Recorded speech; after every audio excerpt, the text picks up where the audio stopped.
Boa tarde, meus irmãos. Que a paz do Senhor Jesus esteja no seu coração.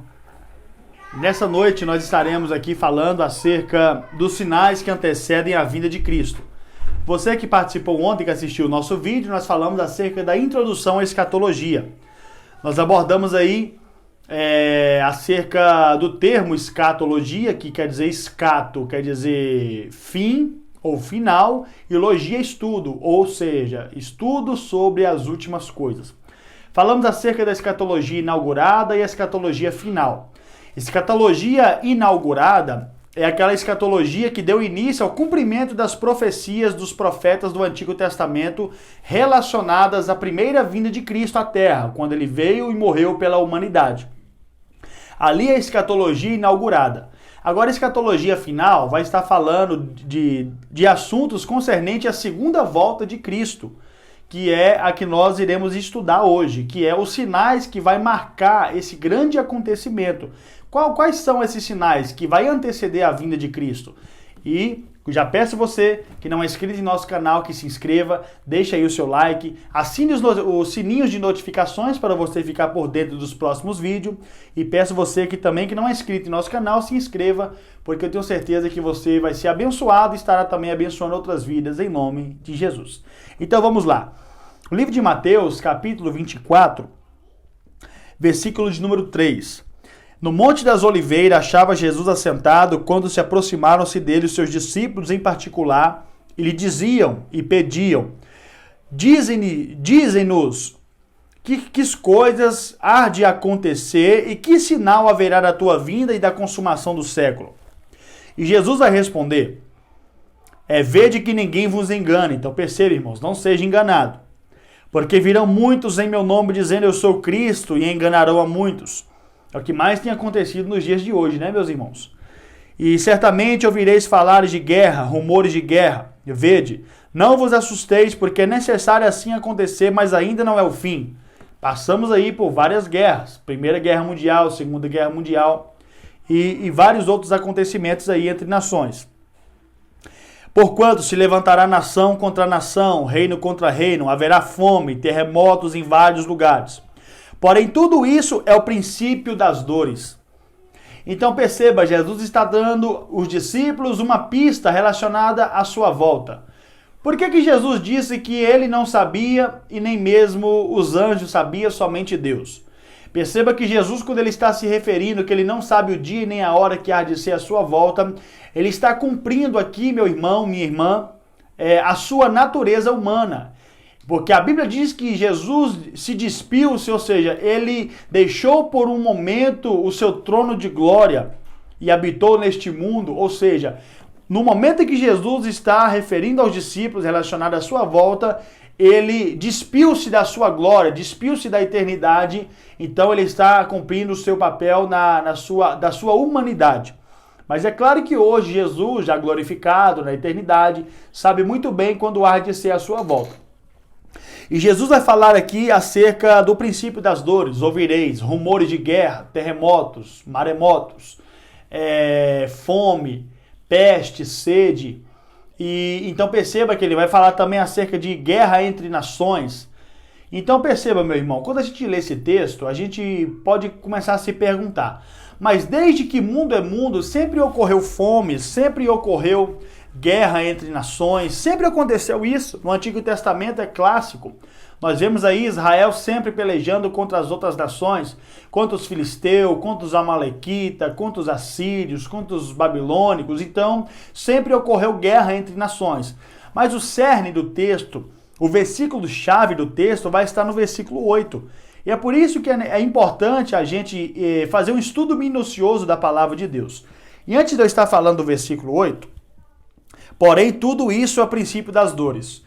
Perceba bem para esse material riquíssimo, que é o Novo Testamento interlinear do grego traduzido para o português. Ou seja, é o Antigo Testamento, é o Novo Testamento no grego traduzido para o português. Então, quando eu abro aqui esse interlinear do Novo Testamento, vamos ver o texto original do livro de Mateus, capítulo 8, versículo 24. Olha aqui para vocês verem que coisa interessante. No livro de Mateus, no capítulo 24, no versículo em especial, o versículo 8, perceba que na maioria das traduções vai estar falando acerca, será simplesmente o princípio das dores. Mas que dores são essas? Perceba bem.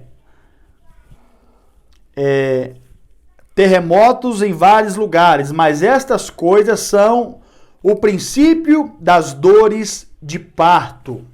Louvado seja Deus. Princípio das dores de parto. Eu vou abrir aqui para você ver. Olha aqui para você ver. Eu vou me aproximar bastante da câmera. Eu não sei se você consegue ver aí. Princípio das dores de parto. Então, Jesus está dizendo que, assim como a mulher está próxima de gerar o seu filho, de dar à luz, ela começa a sentir dores, contração, que é um sinal de que a sua criança está próxima de vir ao mundo, está próxima de nascer. Então essa é a dor de parto. Quando a mulher está próxima de gerar o seu filho, as mulheres têm contração. A contração é um sinal de que a qualquer momento a criança pode vir a nascer. Ou seja, a bolsa pode estourar a qualquer momento e ela precisa prontamente correr aí para o bloco cirúrgico para então ganhar sua criança. E então, o intervalo de uma contração a outra, ela é menor de acordo com o tempo que a mulher se aproxima de ganhar o seu filho. Se ela sentia a contração, ela acontecia a cada 10 minutos, quando está chegando a hora do seu filho nascer, a contração agora é de 5 em 5 minutos. E depois de 2 em 2 minutos, e assim até que a sua criança nasça. Então é isso que Jesus está dizendo. Olha, sempre aconteceu guerra entre nações, sempre aconteceu fome, sempre ocorreu terremotos. Só que quando estiver próximo da minha volta, esses acontecimentos vai acontecer numa proporção maior. O intervalo de um acontecimento a outro acontecimento será menor. Então perceba bem, capítulo 24, versículo 8, tudo isso é o princípio das dores de parto. Sempre aconteceu tudo isso, meu irmão. Sempre houve guerra, sempre houve fome, terremoto, mas nós devemos nos ater ao que Jesus está dizendo. O intervalo de um acontecimento ao outro é menor. É o que vem acontecendo nos dias de hoje. Perceba bem essa tragédia de Mariana, no ano de 2015. Dizimou centenas de pessoas, dezenas de pessoas. Morreu bastante gente com aquela tragédia que aconteceu lá na barragem.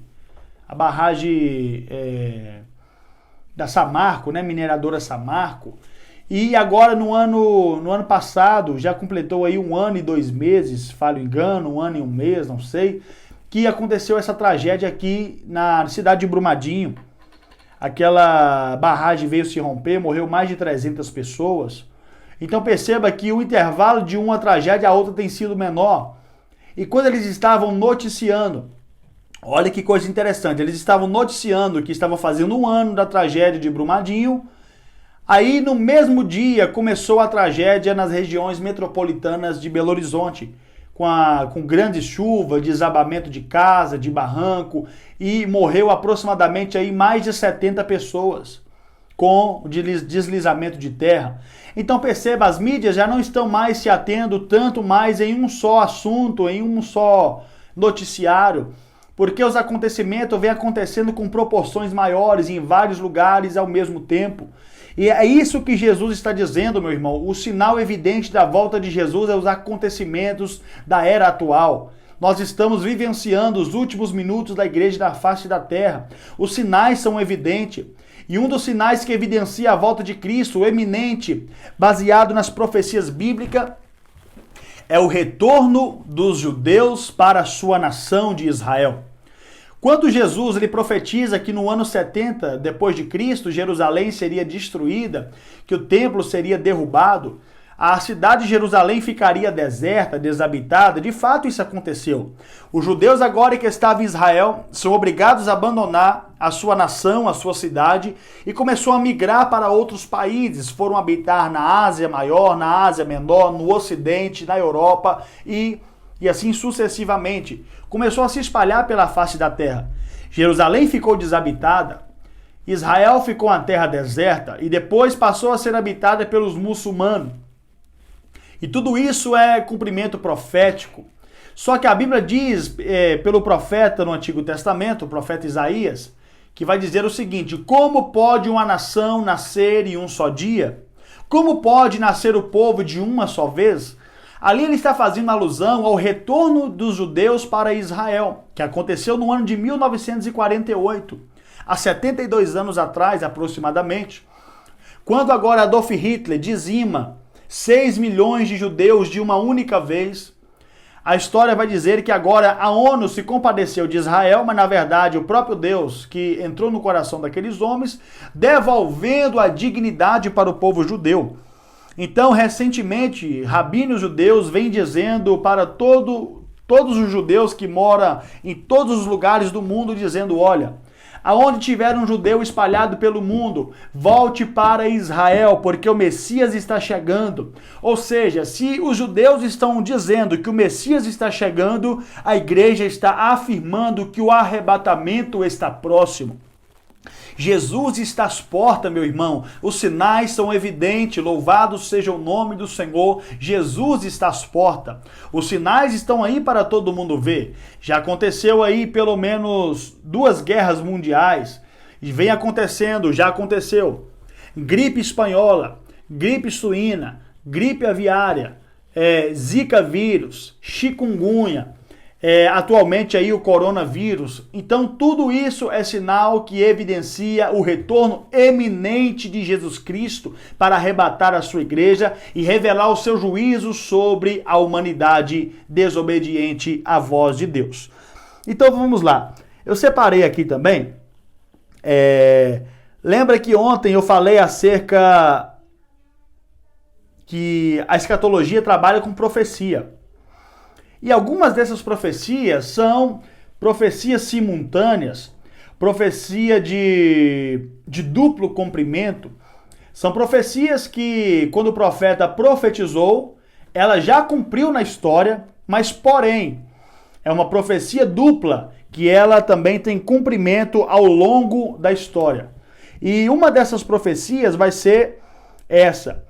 Quando Jesus envia as cartas à igreja às igrejas da Ásia Menor, que são 7 igrejas no livro de Apocalipse, em especial capítulo 2 e capítulo 3, ali Jesus vai trazer ali 7 mensagens às 7 igrejas da Ásia. E era a mensagem que estava acontecendo de fato, algumas igrejas recebendo exortação, recomendação, e algumas delas recebendo o elogio. E as 7 igrejas é Éfeso, Esmirna, Pérgamo, Tiatira, Sardes, Filadélfia e Laodiceia. E essas igrejas, irmãos, essa mensagem direcionada a essas igrejas já cumpriu na época que João escreveu para elas. Elas estavam vivenciando o que Jesus escreveu para elas naquela época mesmo, e já se cumpriu. Só que nós acreditamos que o livro de Apocalipse, nós somos futuristas, acreditamos que o livro de Apocalipse são acontecimentos que vão acontecendo ao decorrer da história da humanidade. E grande parte do livro de Apocalipse ainda não se cumpriu, vai se cumprir, porque acreditamos que o livro de Apocalipse ele é literário, simbólico, porém literário. Então vamos lá. A igreja de Éfeso, ela representa a igreja primitiva, que ela vai do ano 30 ao ano 100. Então as 7 igrejas são representadas aí em toda a era da história da igreja. Éfeso era conhecida como a igreja que ela fazia muito a obra de Deus. Deus havia visto o seu labor, que não fazia esforço, não media esforço para trabalhar para Deus, porém é uma igreja que havia perdido o primeiro amor. Então a igreja de Éfeso representa aí a igreja apostólica, que vai do ano 30 ao ano 100 depois de Cristo, a igreja primitiva. A segunda igreja vai ser a igreja de Esmirna, quando agora João alerta ela que ela sofreria uma perseguição de 10 dias, uma tribulação de 10 dias, mas que era para eles serem fiéis até a morte, que eles recebiam a coroa da vida. De fato isso aconteceu. Foi a perseguição da igreja primitiva, que vai dar-se-á do ano 100 ao ano 313 depois de Cristo. Quando os cristãos são lançados nos coliseus romanos, são comidos vivos por leão, vai ter ali a história dos irmãos que eram amarrados em cavalos de corrida e eram esfolados vivos até a morte, outros eram decapitados a fio de espadas, outros eram crucificados, e vários tipos de mortes que ocasionou por causa da perseguição da igreja, que vai ser do ano 100 ao ano 313 depois de Cristo. Agora, a próxima igreja, a igreja de Pérgamo, vai ser a igreja mundana e estatal, que é a igreja que vai do ano 313 ao ano de 590 depois de Cristo.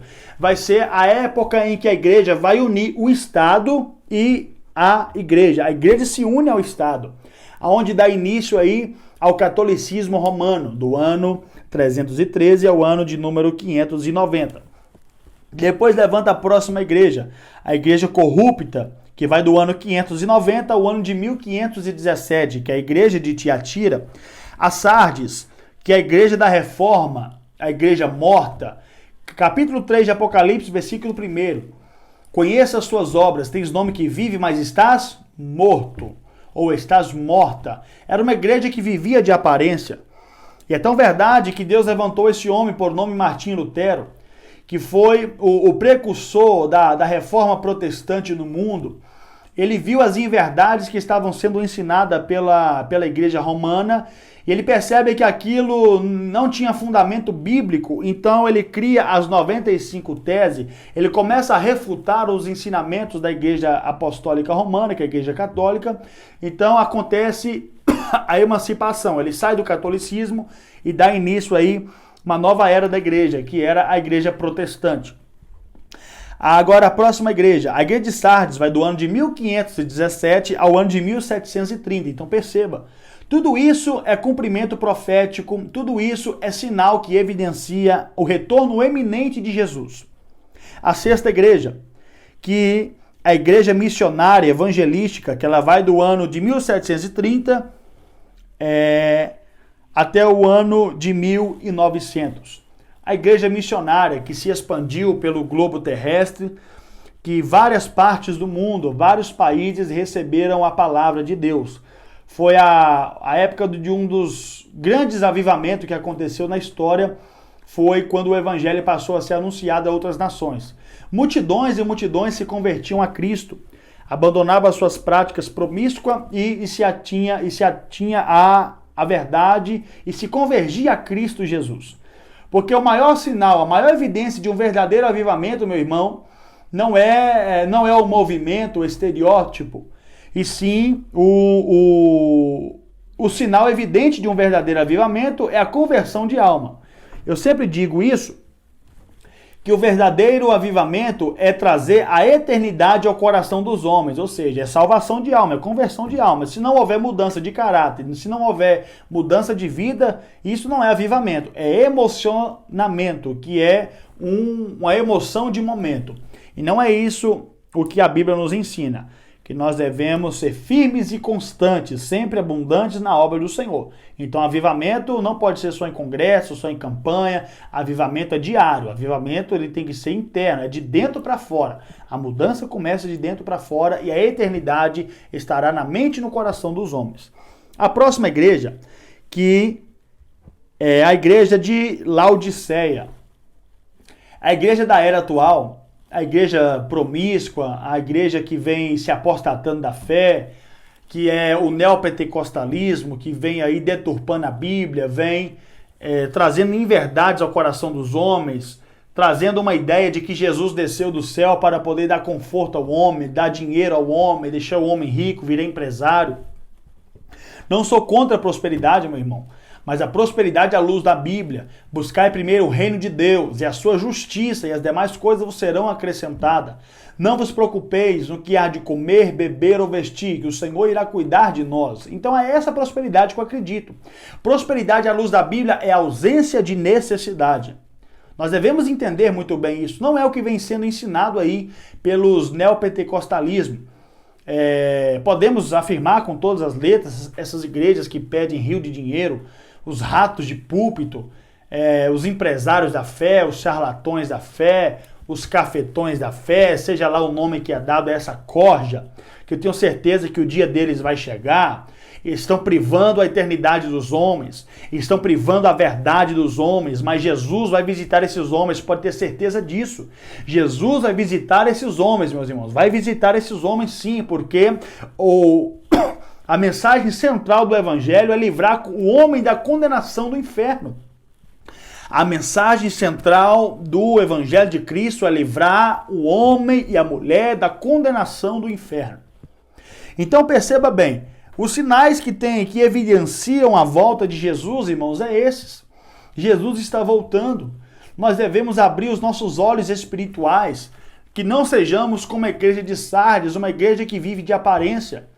E tem mais, segundo os estudos, no ano de 2023, mais de 60% da população brasileira será cristã.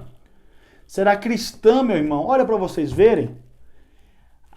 Pastor, mas o senhor está radicalizando demais. É muito bom, 60% da população brasileira. O que é 60%, meu irmão?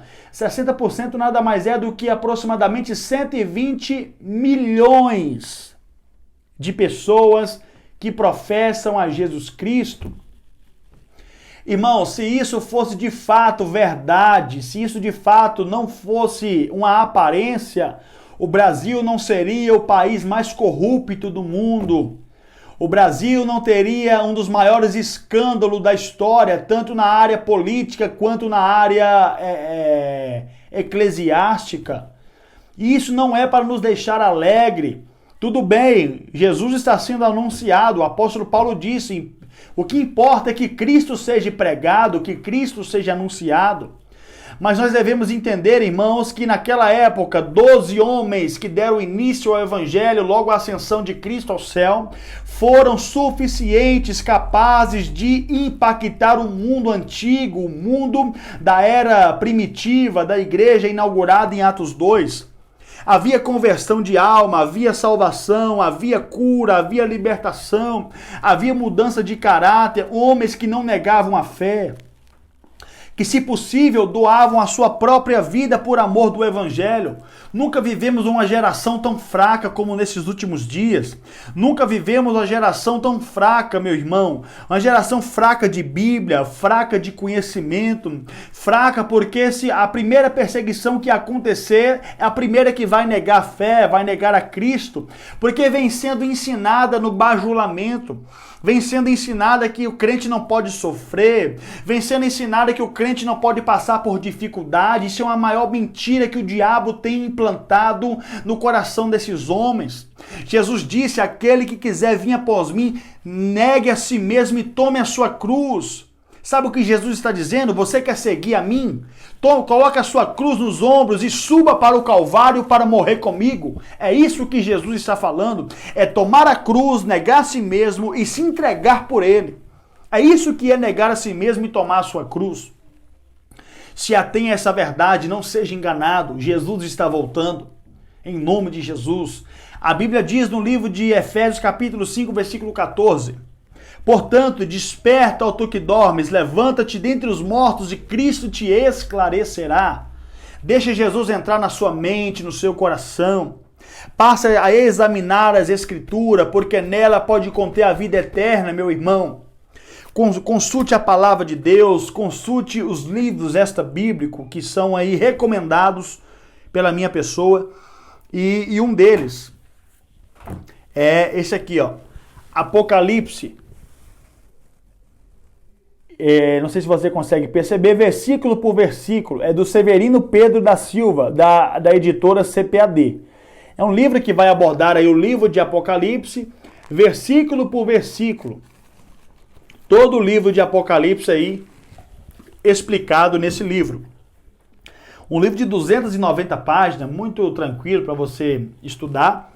Tem esse também do Antônio Gilberto, Daniel e Apocalipse. Olhe para vocês verem.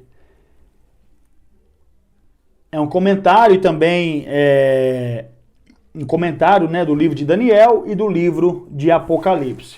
Muito bom esse livro. Tem esse também, As Grandes Doutrinas Bíblicas, que é esse aqui, também da CPAD, de Raimundo de Oliveira. Recomendo muito. Vai falar aí das grandes doutrinas bíblicas. Vai ser a teologia sistemática. Vai falar desde aí da cristologia, vai falar doutrina sobre o homem, que é a antropologia, doutrina do pecado, que é a paracletologia, doutrina do Espírito Santo, que é a pneumatologia, e por fim, a que nós estamos estudando, que é a escatologia. Vai falar do estado intermediário, arrebatamento da igreja, o Bema, que é o tribunal de Cristo, grande tribulação, milênio e juízo final e o estado eterno. Então, meu irmão, essa foi a nossa aula de hoje. Falamos acerca dos sinais que antecedem a vinda de Cristo. Jesus está voltando, pode ser agora. Pode ser que o Senhor nem permita que demos sequência a essa aula, porque se Ele quis falar com a sua alma hoje acerca da sua volta, que é mais importante do que qualquer outra coisa, que é a preservação da sua alma, e Ele quer arrebatar você, Ele quer que você faça parte desse exército que subirá ao céu para encontrar com o Senhor nos ares e receber o corpo glorificado da parte do Senhor.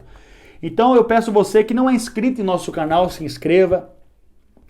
Todos os dias nós estaremos aí colocando vídeo novo no nosso canal. Você que não curtiu, curta esse vídeo, se você gostou, é claro. Se você não gostou, também expresse o